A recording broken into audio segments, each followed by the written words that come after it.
Jeremy Avigad from Carnegie Mellon University, and he put the title on the board already, please. Thank you very much. So what I'm going to describe to you today is a small foray into the realm of algorithmic randomness. In the time I have, I think what I can do is say a few words about algorithmic randomness, a few words about uniform distribution, and then I will give you a theorem that brings the two together. The idea behind algorithmic randomness, one finds the idea in the roots of the foundations of probability theory. So in the 1930s, before the foundations of probability theory had settled, there were discussions as to what it means to say that an infinite sequence of coin flips is random. The idea is that something like the law of large numbers tells you that in a random sequence of coin flips, you should expect in the limit, half heads, half tails. And so the question was, how do you make talk like that precise? And the outcome of the discussion in the 1930s was, of course, the Kolmogorov axioms and the measure-theoretic interpretation of probability, on which that, when you state as a theorem that something holds for almost every, when you state that something holds for a random sequence of coin flips, what you really mean is that it holds almost everywhere, or almost surely, which is to say that the set of counterexamples of the theorem forms a null set. And the funny thing about that approach is that it gives up on the idea of trying to say what it means for a sequence of coin flips to be random. After all, any sequence of coin flips is a member of some measure zero set, namely the singleton set. And so there are no random sequences of coin flips, and rather you take the notion of randomness to be sort of a global notion. In the 1960s, however, something like the original notion of the original idea or the original intuition was revived by Per Martin Luff. One way to think about it is, even though a sequence of coin flips is everyone is contained in some null set, if you give any countable list of null sets, there will be almost every sequence of coin flips will avoid those. And a countable sequence or a countable set of null sets, that's a lot. I mean, countably infinite is a lot. So for example, you could say, I want to consider sequences that avoid all the computable ones in some sets, or all the ones that are simply definable in some sense, or even all the null sets that are definable in the language of set theory. And the idea is you have a countable set of tests of non-randomness properties, and if your test is robust enough, if your collection of tests is robust enough, anything that avoids those will be suitably random. Now, Martin Luff, who was a student of Kolmogorov, was also coming from the tradition of constructive mathematics, and so he was particularly interested in computable notions of randomness, which is where this field starts. And so, roughly speaking, a Martin Luff test is a computable null G delta set. So let me give you the definition. So a Martin Luff test, or sometimes this goes under the name an effectively null G delta set. Oh, by the way, I'm sorry. Let me for this talk, let me focus on the unit interval with just Lebesgue measure. Okay, so just to keep things simple. And often, though, I will identify these things with their binary representation. Okay, so throwing away dyadic rationals, every element has you can identify it with an infinite sequence of zeros and ones. So I'll slip back and forth occasionally. But so a Martin Luff test is a computable sequence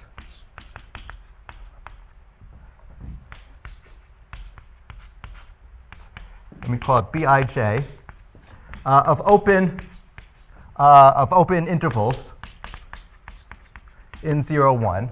So I mean relatively open. So you can include, you can be closed at the end, such that if you write,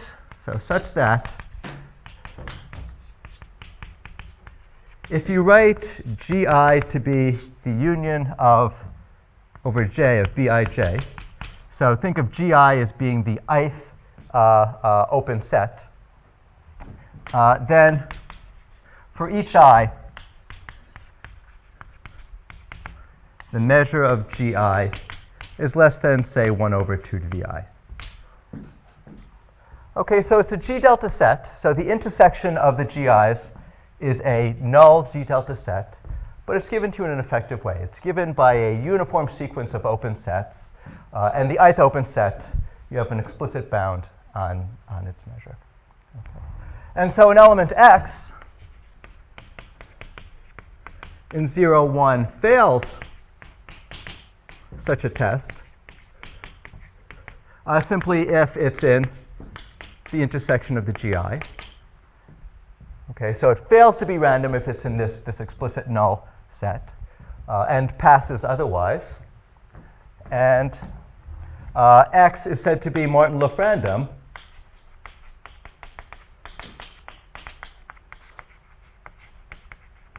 if it passes every such test, every Martin-Luff test.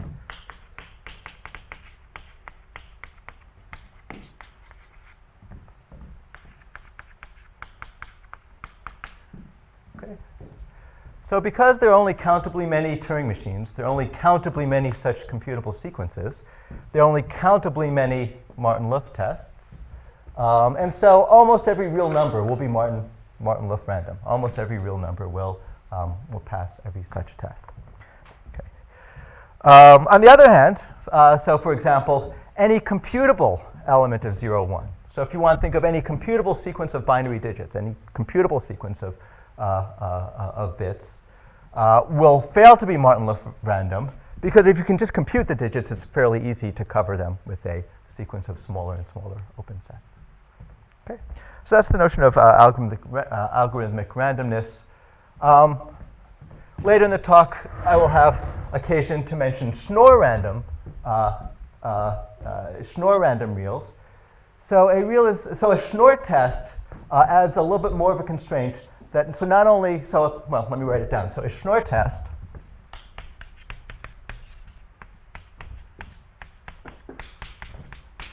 is a Martin-Luff test such that that the sequence, so the measures of the GIs is computable. So uniformly in I. Okay. So not only can you cover your null set with increasingly small open sets, but that only says that the measure of the set is at most 1 over 2 to the I. So you could, for example, say that the measure is exactly 1 over 2 to the I. That's another way of saying it. Okay, so you can actually tell exactly how big the set is. Okay, and these are just two common notions of algorithmic randomness, but there are lots more. I mean, you can then, so let's see. So the way to think about it is a Schnorr test adds extra restrictions on the test. So there are fewer Schnorr tests. So that means it's easier to be Schnorr random. Okay, so every Martin-Luff random is Schnorr random. But on the other hand, one can show that there are Schnorr random reals that are not Martin-Luff random. Okay, so that's the second part of the title. Those are the notions from algorithmic randomness. So now let me say a little bit about uniform distribution.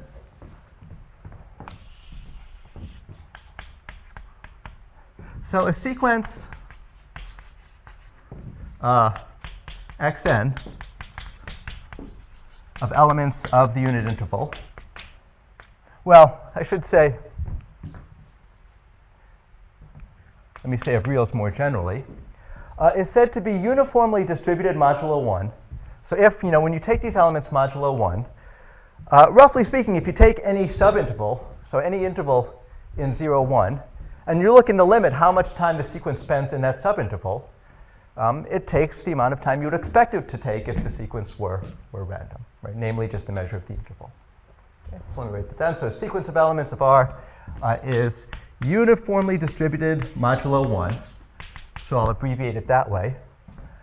If for every interval I contained in the unit interval,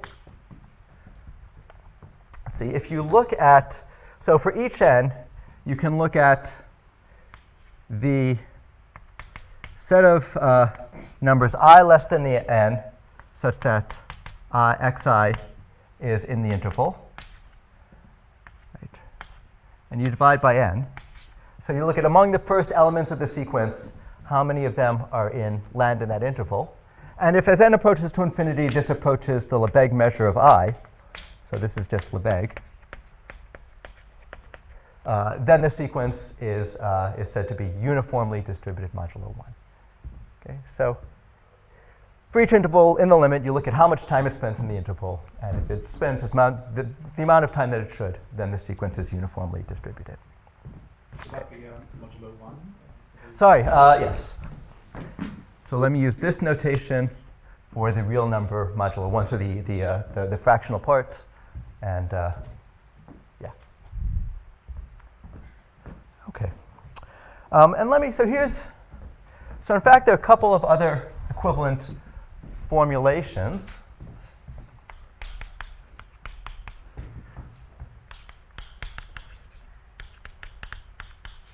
So one is to say that the sequence xn is ud mod 1.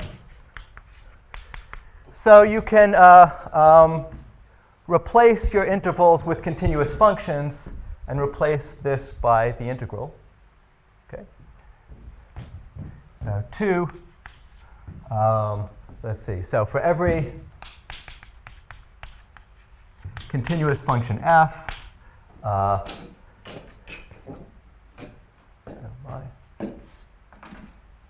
for every continuous function f, so if you look at, so for each n,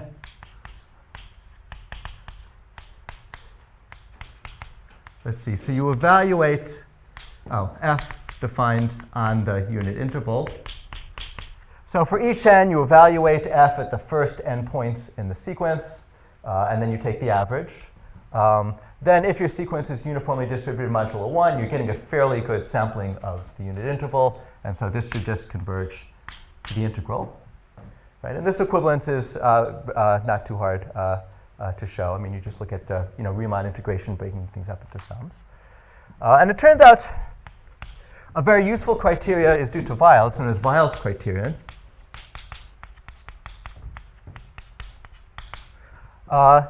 In particular, some useful continuous functions to use are the complex exponential functions. So you extend this to the complex numbers.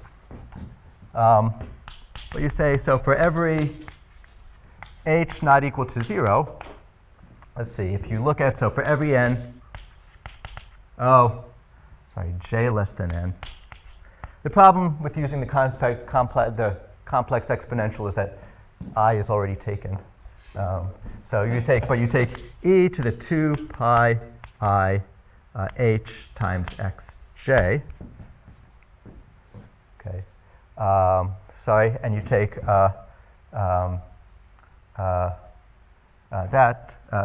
yes. And that this just approaches to 0. Okay. And so again, so if you have this for continuous f, it's not hard to show that you have it for continuous f for the complex numbers. So this is just an easy consequence of 2. But you can approximate continuous functions with trigonometric polynomials, and so these are equivalent as well. Okay. And so a remarkable theorem due to Weil. Let's see. Yes. Do you mean for every computable h, or is this? No, this is just for every integer. Every integer h not equal to 0. But there's nothing computable going on so far. Yeah, nothing. Yeah, no computability yet. All right. Okay, so we'll get we'll get computability when we put them together. So here's the theorem due to Weil.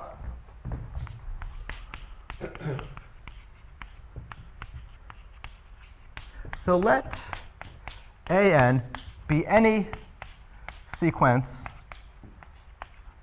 of distinct integers.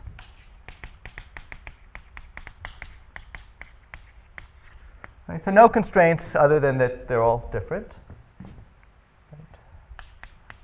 Then for almost every x, you can look at the sequence anx. So for almost any x in the unit interval, look at what happens when you multiply by these, and then scale back by 1. And the theorem is that this is uniformly distributed modulo 1.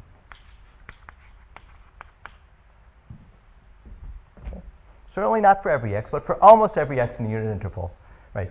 You give me any sequence for almost any x, pick a random x, right? For almost any x, this sequence will be uniformly distributed modulo 1. Okay. In particular, if you fix any countable collection of sequences, then almost every x will be uniformly distributed. So this sequence will be, for almost every x, this sequence will be uniformly distributed modulo 1 for that countable collection of sequences. In particular, let's just focus on the computable sequences. Almost every x, absolutely. So almost every x will, for almost every x, this thing will be uniformly distributed modulo 1 for the computable sequences. Okay, so let me take that to be a definition.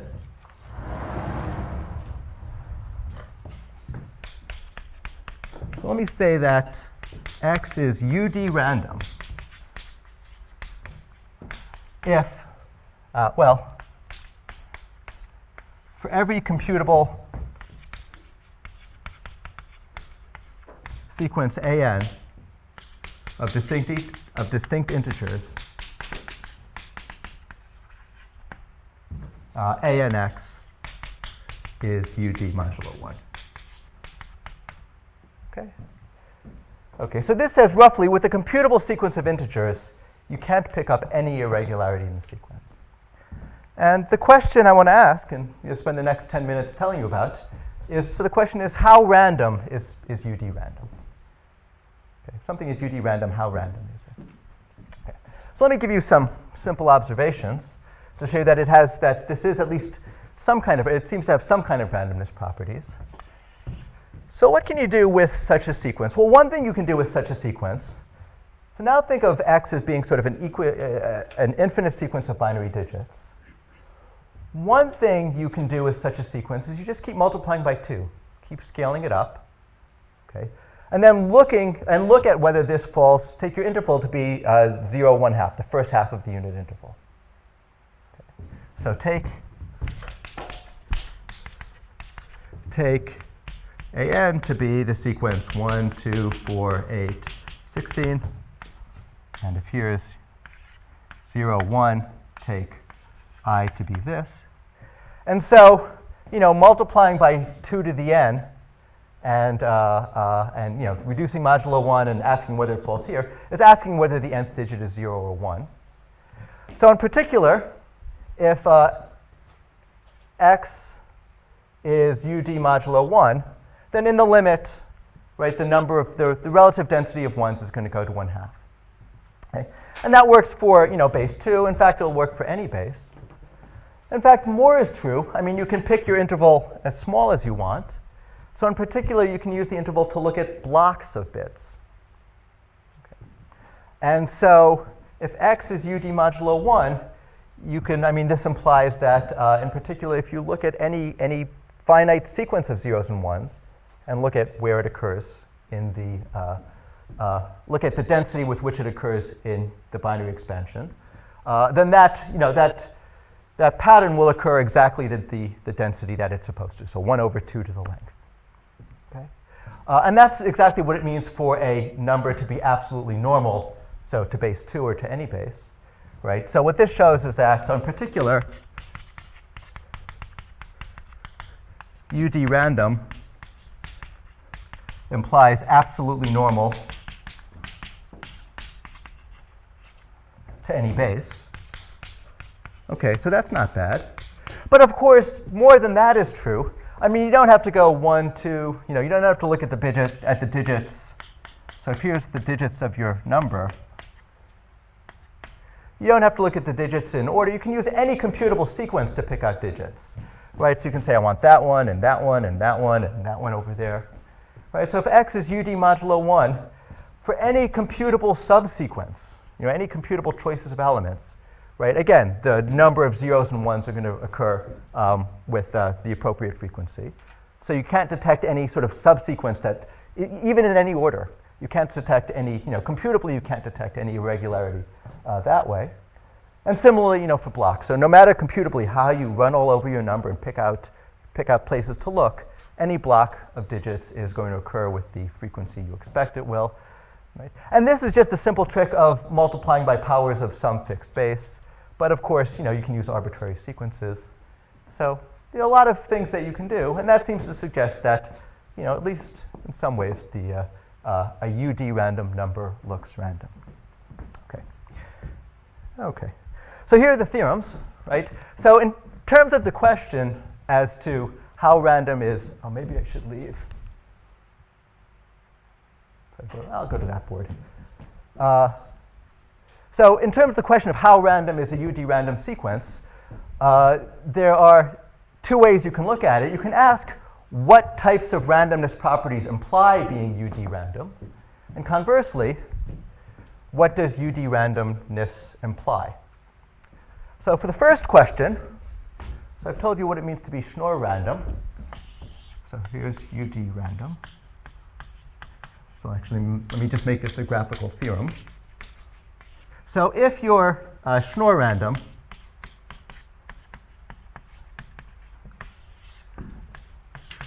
so every Schnorr random real is UD random. Okay, so anything that satisfies that definition is UD random. And this is not too hard to show. You carefully go through Weil's proof, or a modern presentation of Weil's proof, and you show that from the proof you can actually read off an appropriate Schnorr test. Okay. What else? So in particular, Martin-Luft random implies Schnorr random, so Martin-Luft random implies UD random. There are weaker notions of randomness, but for example, Kurt's randomness doesn't even have a chance, because you can show that there are Kurt's random reals that fail the law of large numbers, but I've just shown you that UD randoms satisfy the law of large numbers. There's a question that I don't know the answer to, is whether Church stochastic randoms imply UD randoms. But anyhow, so this is something on the positive side. So on the negative side, well, on the other side, positive or negative, on this side, so UD random, we've seen that it implies, absolutely normal to every base. But the one last thing I want to tell you in the remaining 3 minutes is that UD random doesn't imply a whole lot more. So that you can fail, there are numbers that fail to be random, very badly, very much fail to be random, but still have the property of being UD random. So in particular, that's weird. Yeah, okay. So in particular, let me let S be the set of X such that, so what I'm going to do is compare, let me see if I can motivate this in a minute. All the properties I described here in this example involve looking at patterns of bits. You can ask, what happens if I take a subsequence, permute the elements, bring them all together? Will that computable subsequence be absolutely normal to any base? And if you think about it a little bit, it starts to seem doubtful, because all the tests so this idea of scaling up and asking whether you're in some interval, that lets you look at sort of local properties of the number. So you might think that, so what happens if you say, for example, look at the set of all numbers where the first bit is the same as the second bit, and the fourth bit is the same as the 8th bit, and the 16th bit is the same as the 32nd bit. Right? So insist that they match up that way. Right? So that's a very non-random set. Right? That's very unlikely to happen. But because the irregularities are spread further and further apart, you might think that UD randomness can't detect that. And that turns out to be the case. So I'll state that as a theorem. So that's what I'm going to write down. Let S be the set of X such that for every n, let's see, 2 to the 2nth bit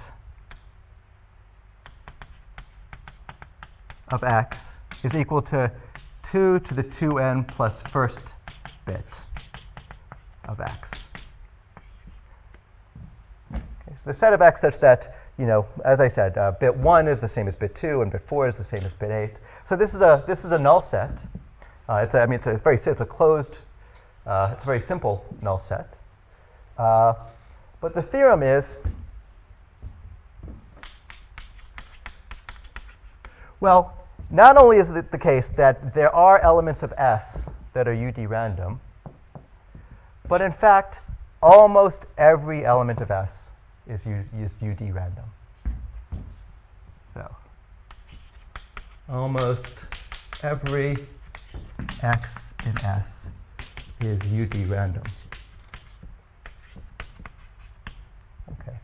And what do I mean by this almost every? Well, you can think of this as Lebesgue measure conditional on this set, right, for a reasonable choice of the conditioning function. But another way to think about it is, I mean, this is just, this set of sequences is just isomorphic to, infinite sequences of zeros and ones where you just insert the requisite bits. So there's the natural notion of measure on this set.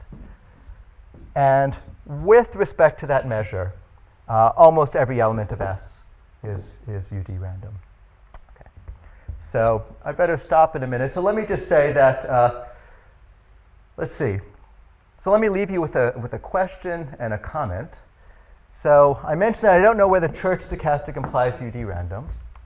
I suspect that, so I was looking for examples of things that, with this property, non-randomness properties that UD, so non-randomness properties such that you could find UD random elements having. So another one I thought of is take the set of X such that when you look at the binary expansion, every initial segment has more ones than zeros, for example. So this set is part of Ville's famous counterexample to one of the early proposals for a definition for the notion of randomness. And so I suspect that, almost every element of that set, or in particular that there are elements of that set that are not UD random. But that's not something I know how to prove right now. And so the more general comment is, I think this is a very seminal, important, and very pretty theorem due to Weil, and there's sort of a natural notion of randomness that goes with it. But there's nothing special about this theorem. More generally, I think it's a fruitful and interesting program to, given that in algorithmic randomness you have all these notions of randomness, start looking at ordinary mathematical theorems. And whenever you have an AE property, right, think of that as some kind of randomness property. You're saying that a random string should have that, a random number should have that property. And then you can ask how these different randomness properties agree, right? What implies what? So how much algorithmic randomness do you need to get them? What kinds of algorithmic randomness, if any, they imply, and how they relate to one another? Okay, thank you very much.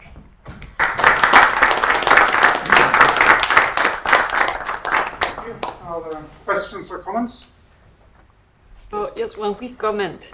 In that diagram on the right, Yes. I feel there is a very, very large distance between UD random and absolutely normal.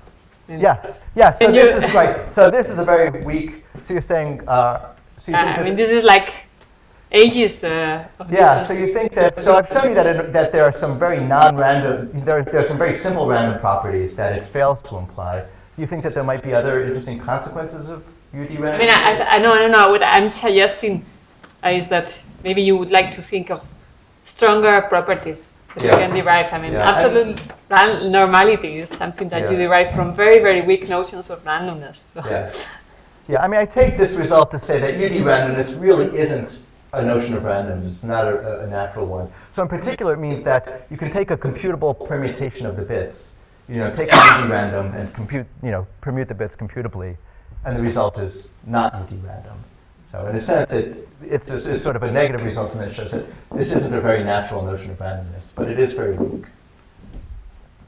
Other comments? Yes. So what is the most fundamental problem if there is one in algorithmic randomness? I'm sorry, what? What is the most fundamental problem in algorithmic randomness? The most predominant problem in algorithmic randomness? Well, fundamental. Fundamental problem. Rod. No. You've got the floor. So my own interest is looking at how it compares to ordinary mathematical notions.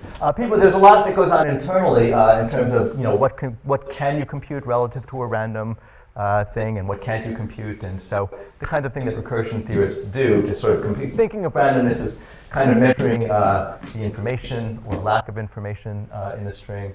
I should mention that there are equivalent ways of formulating algorithmic randomness that don't mention these kind of tests at all, but in terms of information or in terms of martingales. And so in recursion theory, there are all there are problems of just comparing different notions of randomness and computability relative to them. So there's an internal structure theory. Also, I think it's a relatively unfair question that computer science has a, the star problem that we put up and say this is the thing we want to solve, and whereas most areas of mathematics are concerned with understanding what's going on. And I think what's going on here, for example, when I saw Bayes' theorem up there, the first thing I thought was, oh, we could probably use randomness to get an easy proof of that, rather than having to go through classical mathematics. And that would be something we could offer in the same way that model theorists can offer to people doing analysis. They can offer new proofs of things. And there's a program there which is trying to use methods from effective.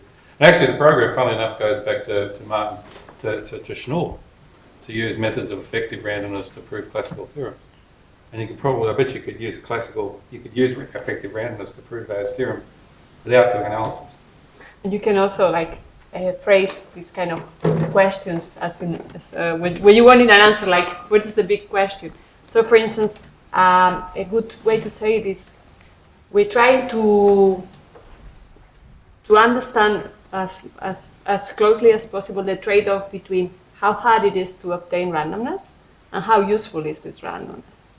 I mean, in all senses, okay? So, of course, it's getting perfect randomness that could be used for anything.